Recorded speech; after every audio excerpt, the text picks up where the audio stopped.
Hello and welcome to another episode of NOV Insight Out, where we tell the story of our industry through industry leaders and business experts here on the show. I'm your host, Assaad Mohanna. I'm the Director of Business Strategy here at NOV, and I'm so glad you are joining us today. If you've been watching the show in the past, you've probably gotten used to seeing some great insight from inspirational leaders and experts that have shared their stories in our industry about business and energy. Today is not any different than that. We have a very special guest on the show today. Scott McReaken's joining us, CEO of Northern Drilling and Northern Ocean. Hello, Scott. Welcome to Insight Out. Hi, thanks, Assaad. Thanks for having me, everybody, today, too. It is great to have you. Scott, to get started, for those who don't know you or Northern Drilling, what can you tell us about it? Sure, no problem. It's really two companies, but we started as one in 2018, Northern Drilling. Where the market was at that time and the recovery and the expectation of recovery, there were some opportunities to take advantage of. So through Hemmen and the Sea Tanker Group, which is a Norwegian advisory investment group, we started to purchase rigs from the yards that had been left by other drilling contractors that basically didn't have a home. And so we managed to pick them up. We have a relationship with all the major shipyards and as well as a kind of a depth of larger shipping experience and drilling experience, Seadrill being one of our sister companies in the group. Mm-hmm. And we started out and purchased two harsh environment units, took on two drill ships, ultra deep water benign units, the Aquila Libra, the West Mira, and the West Bolsta. And we picked up the Cobalt Explorer, which was another unit along the way. Since then, I guess it's been a year now, or over a year. I guess we started a process 19 in November and separated the two companies as we were looking at growth and where to find value and preserve value and kind of adapt to where the market recovery and or lack thereof at that time. We split off the two companies. And focused one on the two rigs, the West Mira and the Bolsta, which are both working under contract currently, and those are in the North Sea with two of the top clients that are out there. And then we kept the drill ship company, the drill ship companies with the two rigs at the yard and the Cobalt Explorer, and continue to look for ways to find the right place to bring those out into getting the timing right and finding a place where we can create value for the shareholders through Northern Drilling. So, through all of that, I managed to stay on. We keep a very lean ship. We're a rig owner. We're not a traditional owner operator. We have both companies are listed on the Norwegian Oslo Børs. So it's Norwegian listed, or Oslo Stock Exchange as it's more commonly known. Okay. We're about a year into operations on the Mira, a little over a year, and have about 7 or 8 months on the Bolsta. And and they're both, I guess the other thing that we've done through this with both the Norwegian assets, we took a step back as we were deploying them and kind of with the advice of our manager, which is Seadrill, and looked at ways to create a company with a new outlook and a new part of this energy transition that we're going through. I think we have a deep appreciation in the Sea Tanker Group, which is kind of over 500 vessels under management and ownership, and that's ships, supply boats, some fish farms and other things. But it's all around how do we create a green drilling contractor, and what does that mean? And I think that's something that's been interesting as we have a lot of conversations around this, looking at different technology solutions. And what we've managed to do is put batteries on board and have a power class notation under DNV on the West Mira. And we're able to basically compensate the wave displacement and on the motion characteristics. After a year of results on that, we're looking around probably 30-40% economies on the fuel efficiencies, and then 12 to 15% on NOx and carbon emissions. And we're part of the NOx fund where we get a reclaim on some of those when we meet our targets. And then on the Bolsta, we kind of went in the same, looking, do we put the same package? What are the technologies that are out there? And I think it's really interesting. What we did was utilizing the closed bus system, which is common amongst rigs. It's a good power generation. We can run more for less.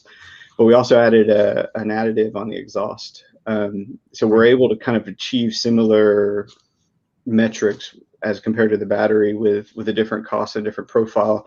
And it's kind of around, testing, what works for the clients, what works in the region, what works just in general on how to improve and how to reduce our carbon emissions. We even get into looking at now with kind of going carbon neutral and credits and what those things look like, just to kind of further advance, because I feel like, and I may be stepping over some of the topics that we're going to talk about today, but I feel like we really need to take ownership of this topic and this impact. Otherwise, if we don't write it ourselves, the other side or the other, the people that challenge what we're doing and providing a natural resource that will continue to be a part of the energy transition, the energy solution and balance in the world, we need to take a foothold of that and own the message that we do. And we need to develop our technologies because we can do it better when, opposed to regulators or being forced to do that. I should add too, Assaad, I've been the treasurer or secretary for the IADC for, I'm not sure how many years anymore, but it's been a while, and it's been. I've always seen your face on the website, so it's been longer than my career. I think as long as that picture has been on there, it's probably how long I've been there. But no, I bring that up too because as we go through and we meet, that's the onshore and offshore leaders of the industry, and it's our advocacy group. Yeah. And it's been really interesting, kind of being a part of it at this time and age and stage where you can see the topic come up and people grasping it and taking it in and thinking, yeah, these are the right things to do, and really influencing, not just what we can do as a company, but collectively as an industry body, internationally for land and offshore. I mean, it's 8,000 members, I think, right, in this community, or the IADC, including NOV as a partner in there, one of the associate members. So, it's I don't take it lightly that I get to be a part of that discussion, and that I can try to influence that. And kind of coming from Texas and having lived in Norway as long as we have, it's kind of an interesting viewpoint, so to speak, on it, just from where I was raised and grown up with, and then kind of adapting for the last 10 years or so with the Norwegian groups and understanding, culturally it is different, but it's very, very similar as well, as what I find. So I got to tell you, Scott, you're like several steps ahead of me here. I'm trying to, you've covered so much, and this is great stuff. I'd like to dig a bit more.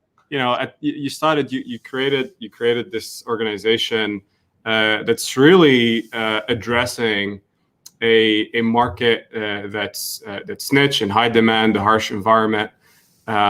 You've carved out some high tech rigs, some high capabilities, and you've even addressed some of what's on top of mind for a lot of operators: the emissions, the decarbonization or carbon emission reduction.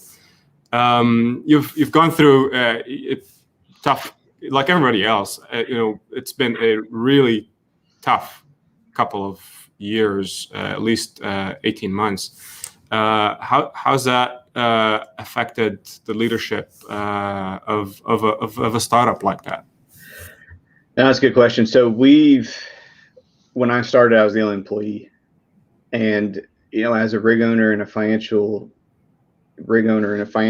kind of investment or portfolio company is where it started. I came in because of the transition into running the rigs with a manager and operator, and really just keeping the portfolio longer and continue to look at how do we grow it as well. Mm-hmm. So I actually got to hire some people in the last couple of years, which was cool. a stark difference from where I was previously, and it's unfortunate that we've had to go through the changes that we've had, and we've lost some really good people. But So we've built up a leadership team that's still very small. There's a handful of us. We still utilize a lot of what's in, kind of our shipping company infrastructure, which is very helpful. But shipping and drilling is different, and we really just have to really allow us to pivot and to be flexible.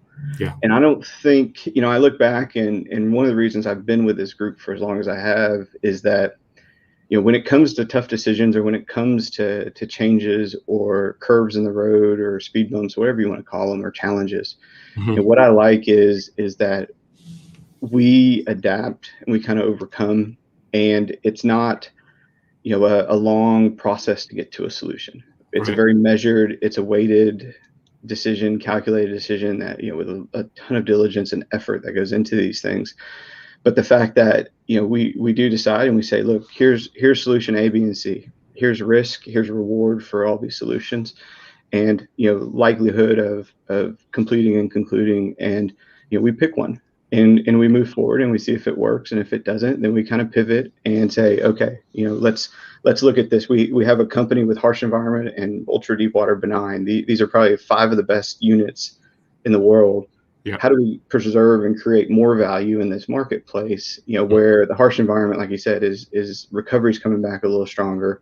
We're seeing a different, maybe the shareholder base wants to have a different investment into there, or be able to isolate or value that differently. So we pivoted and we spun off the harsh environment business to really accommodate that. And I think that's great. I mean, I don't think that, I don't want to speak for everybody else in the industry, but that's part of why I enjoy it, is because we can be flexible, and we're designed to do that. And we have a very, very much a shareholder focus. Sure. And a stakeholder focus, for that matter, too. When we talk about our clients, we talk about our manager, we talk about our banking group and shareholders, related parties that go through there. It's really a combined effort to make this kind of new business model a success. Yeah. It's what I'm hearing is lots of agility, lots of thinking on your toes, getting creative as you go, because it has been a tough ride. And nothing, I hate to say it, be so definitive, but it seems like nothing we planned has worked out exactly the way we envisioned it. And so, you have to be able to, otherwise you get stuck and you fail on the fact if you don't change, for that matter. And it's just as much as these green technologies and solutions that we look at. Yeah. We have to adapt as an industry. And I think it's critical for us. And I do want to get back to that. But Scott, take us back to how you got to where you are. Yeah. So, University of Texas grad, went to work for a public accounting firm that no longer exists. So I have a CPA and an accounting background and understanding. Had a couple clients in the oil field and industry and enjoyed it, and then ended up moving to New York for a little bit for an investment bank that no longer exists. But through all that process, came back to Houston. That wasn't at that time. It was afterwards, of course, or that happened afterwards. But came back in the oil field and got in touch with a lot of the old Anderson people I worked with. And there's a company called Pride International that, it just had a great group of people. Management had just changed and was changing. They were, kind of on this, it was 04, I think, 03, 04 timeframe, where it was still land business and offshore. And it was this time period where, there was a significant downturn. It was kind of recovery and understanding the cycles. And I came through with a recruiter and those things, and it had some other offers, but, I just wanted to be a company that had the boats. I didn't know quite what it meant. I was pretty young. And, I never looked back, though, either, because I got to do some land. My first taste was going into Latin America, doing some land rigs and carving out that business. And then as a reward, they asked if because I did so well, I got to go live in a foreign country. And that country was Angola, which, on the onset, it was okay, kind of scary and all those things. But I haven't been in Argentina and Colombia and Latin America for a while. Kind of, but more than anything, that trip, and the COO at the time and the SVP of ops, they just said, you're going to learn more than any other corporate accountant that we know, and that's what we want. Like, we like you, and we want to have more corporate accounting finance people that have sat in the field for a number of years and understand what it takes to run the rigs offshore.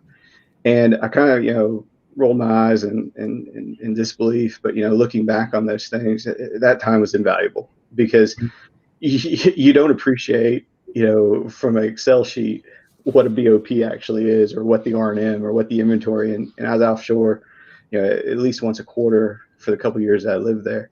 And, it's amazing the amount of technology that are on the rigs. That was probably '08 or so at that time frame.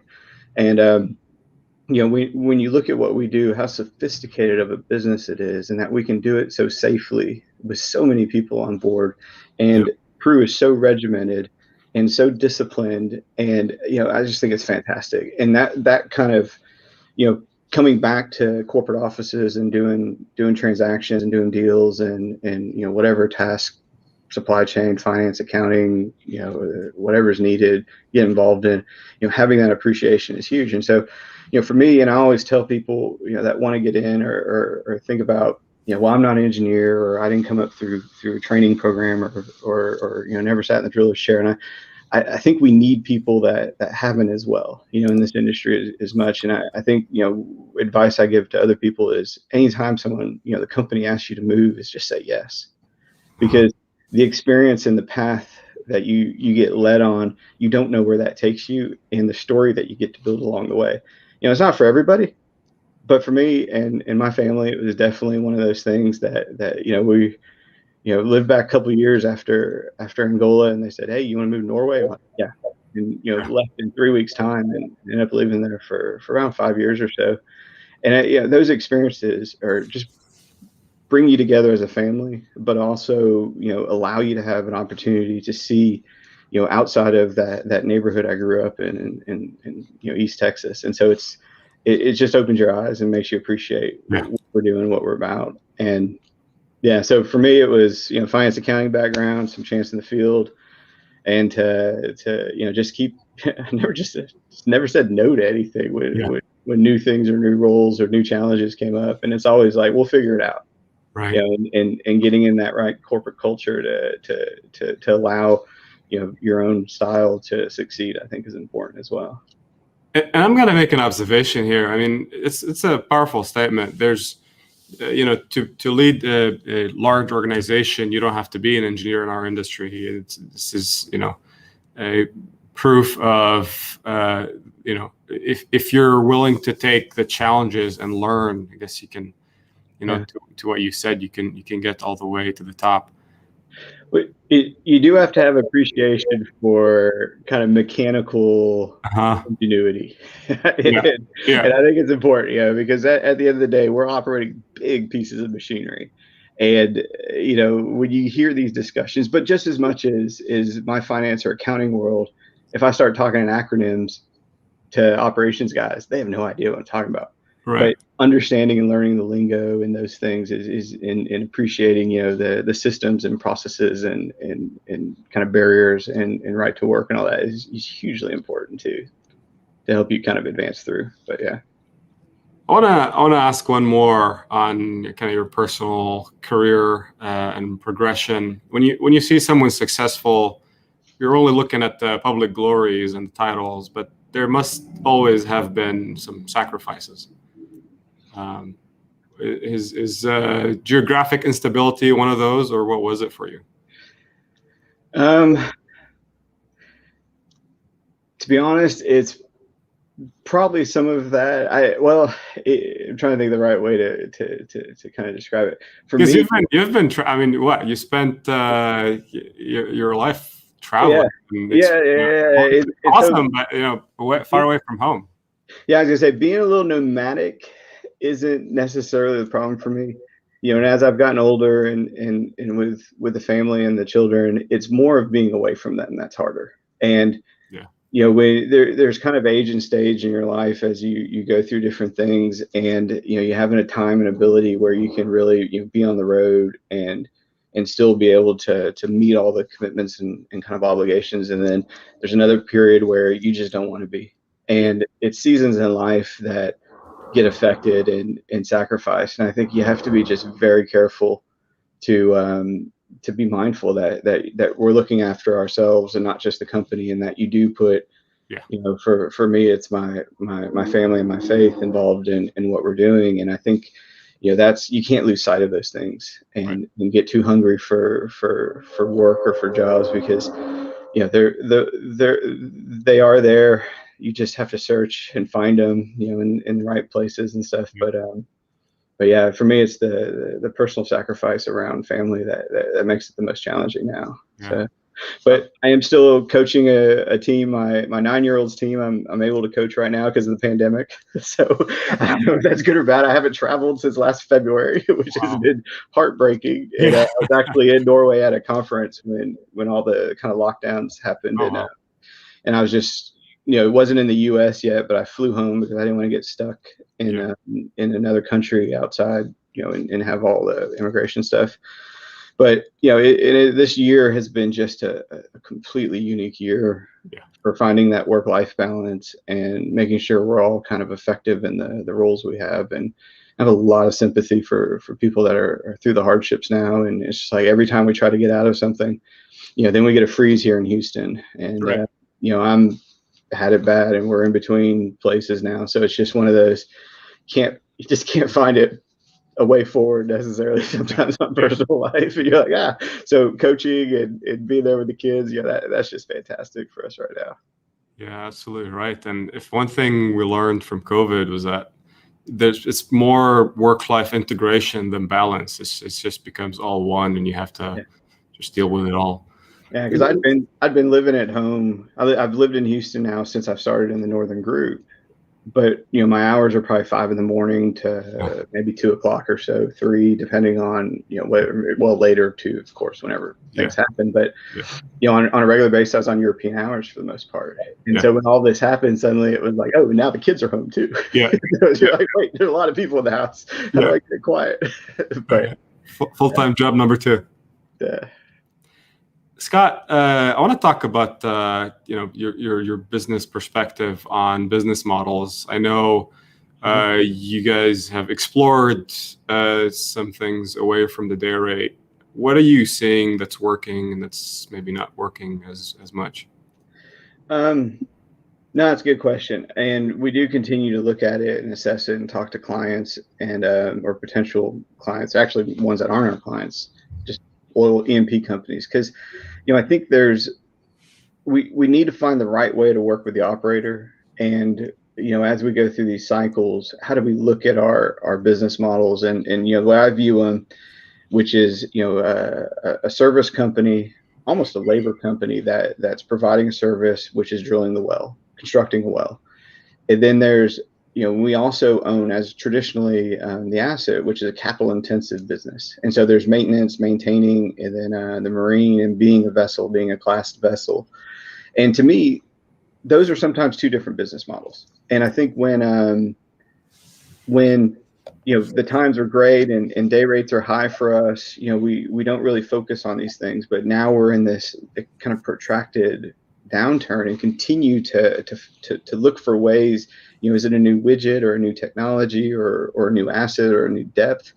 And I don't necessarily think we're going to go and build a vessel or we need a vessel now that goes to a different depth. I mean, I think we need to focus on efficiencies, on the green, carbon impact and carbon footprint. And I think it also spins into, do we separate a manager, an owner, and an operator? Mm-hmm. And does the client accept that? And how do we make sure that we have the drivers aligned for these business models as well? So for us, we're a rig manager or rig owner right now, and that's where we sit. We hire out a manager. They come in, and maintain the rig, provide best in class service, continue to operate. We have close relationship. For us, it's Seadrill.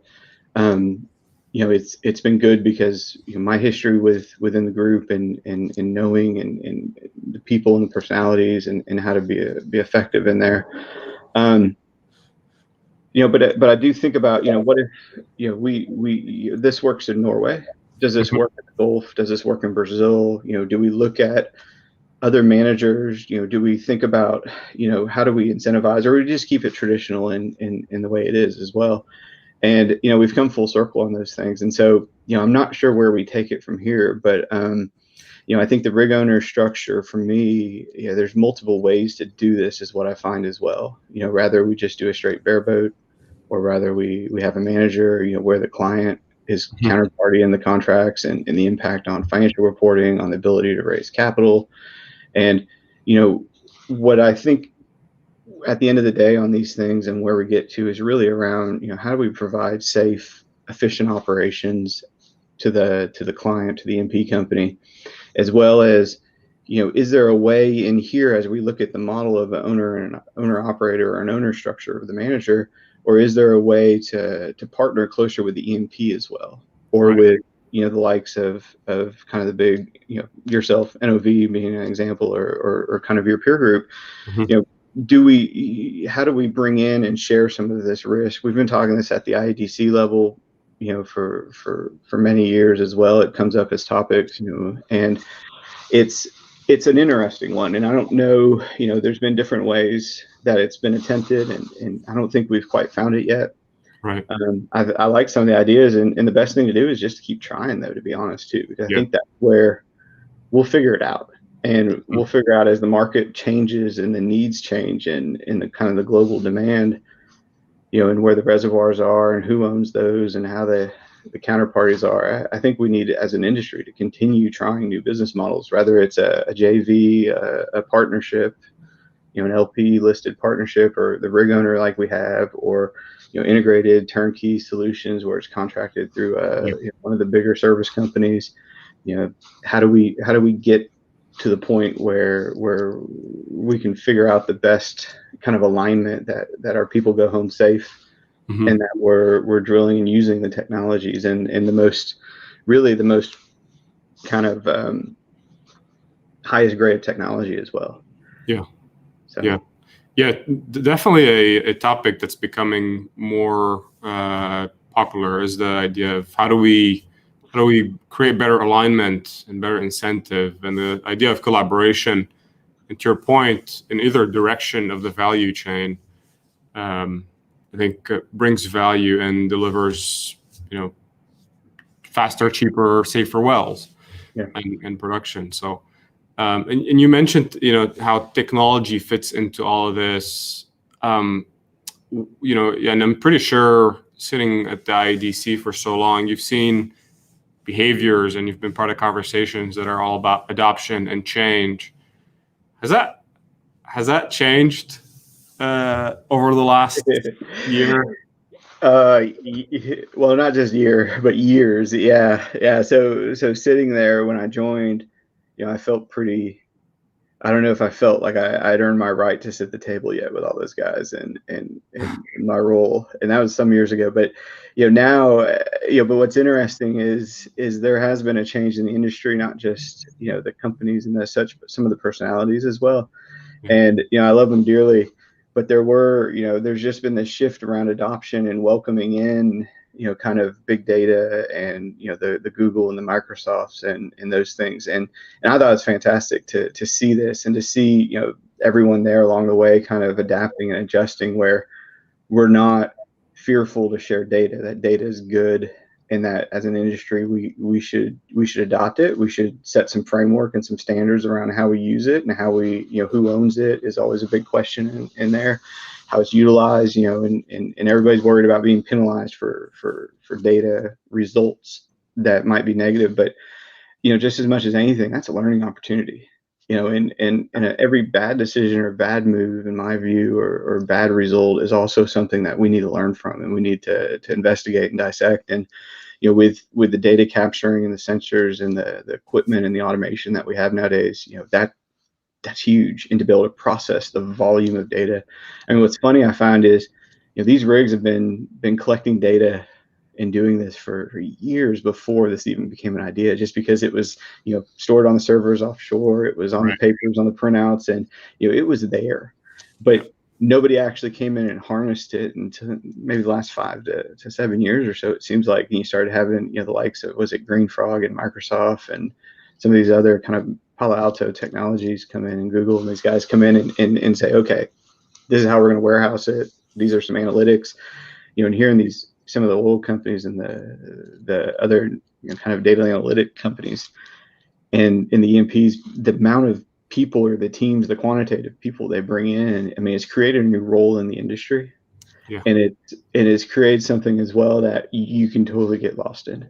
Yeah. And myself, like a number of people, we love this because it's just it's so interesting to see, the underlying. To me, that's the truth and that's the facts, is what's in the data, and understanding that and learning from that, and kind of being able to do predictive or other algorithm, and helps with decisions and the automation and the bots and the next stage of taking that data, which is really where we're at now with the solutions. And and I think it's interesting too, because it's like every company, in the drilling contractors, it feels like, I say every, but we all have a solution and a way to do it. And getting through the IEDC and through this art committee, I think, is a great way for people in the industry or really in school, and we've had more chapters come in around the IEDC in colleges, because it's around how do you get people to fill these positions as we do get recovery, and as the needs of the industry change as well. We have to start looking for other people, and it goes back to what I led with was really around changing our own image. And I think owning our own image and leading the narrative on those things about being part of the energy transition. And I don't think we're going to get the young people in the colleges with other skill sets outside of engineering, or with an operations mindset, the people in the technology side, the people in the kind of general HR and those things, because we need to really redefine and make sure our messaging is clear, that what we're trying to achieve and how we achieve it. Scott, you mentioned the IDC Art Committee, and I'm going to do a shameless plug here. I just accepted the incoming chair of that committee, which is Advanced Rig Technology Committee. Yeah. And to your point, I think there's so much there that entails, greater adoption, addressing the pains and needs of our industry, and figuring out what do we need to improve that relationship between E&P and service and drilling contractors and equipment providers and everyone else in the industry to come together and resolve these issues together. I think it's a fascinating space to come in, whether it's, plugging in the IEDC here or art in particular. I didn't know that you were coming in as the committee chair. I wanna bring in Shelby Dumaine, our social media specialist, for some live Q&A. Hey, Shelby, good to see you. Hey, Assaad, it's great to see you as well, and good to see you too, Scott. Nice. So we do have one question. It's from Dennis on LinkedIn, and he was wondering, will the U.S. adopt multilaterals as the next big shale technology leap? That's an interesting question, and I'd probably point it to an onshore person more so than an offshore. But no, I do know a little. Not a little. I know where this is heading in some direction. But yeah, no, I'm not in necessarily the best position to be an authoritative person on shale. Sorry about that, Dennis. Yeah, but no, Scott, I guess when it comes to offshore, if we just turn the question to the offshore space, I think we've seen just single laterals or just the mother bores being drilled. Whether it's going to come, I think that in shale, the multilateral concept is still a challenge, just from a completion standpoint, not from a drilling standpoint. You can drill them, but how you identify where you are, the completion becomes a lot more expensive. Is my experience with that, and we've seen a little bit of that in the Middle East onshore, and they've implemented smart completions. But I still think it's ways. There's what works in the U.S. is mostly the pad drilling, which is what we've seen, up to 60 wells on a pad or something like that, which is pretty monstrous.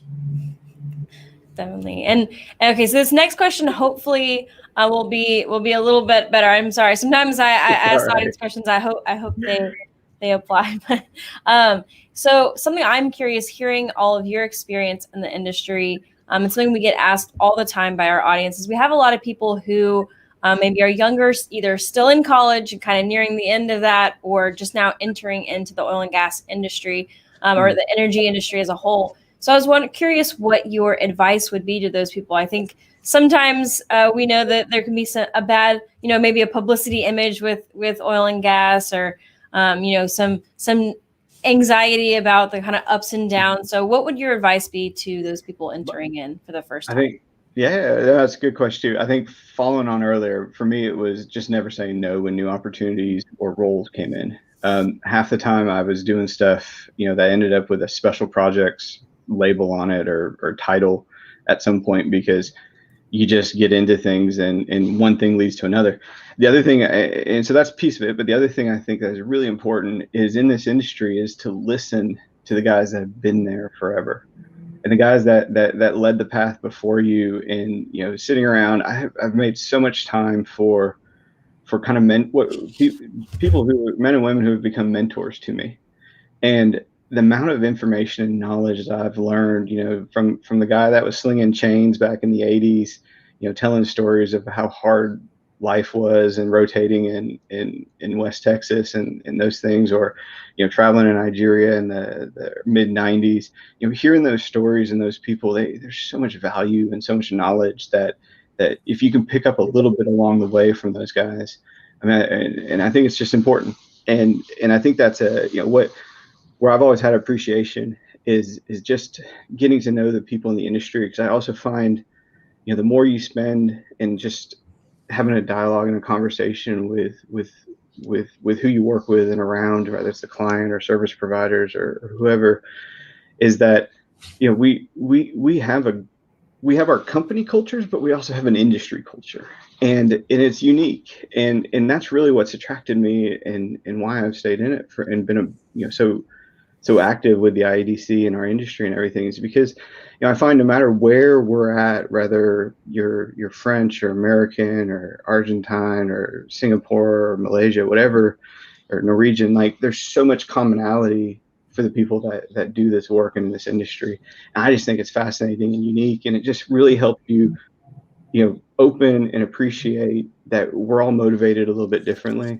We all grew up with cultural norms, and to succeed in the offshore and the international industry, you really just have to have an appreciation for that, and that everyone, managing and leading and being a part of teams of multicultural team or people. I don't know if I'm talking in a circle here, but just like, knowing that where your experience is and sharing those things, and then listening and asking questions, because growing up in a small town in East Texas, outside of Houston, I never would have thought the 15-year-old me to be able to go and travel like this, especially with an accounting undergrad, and being able to just live in the different places, but really to understand and embrace what other people's stories are.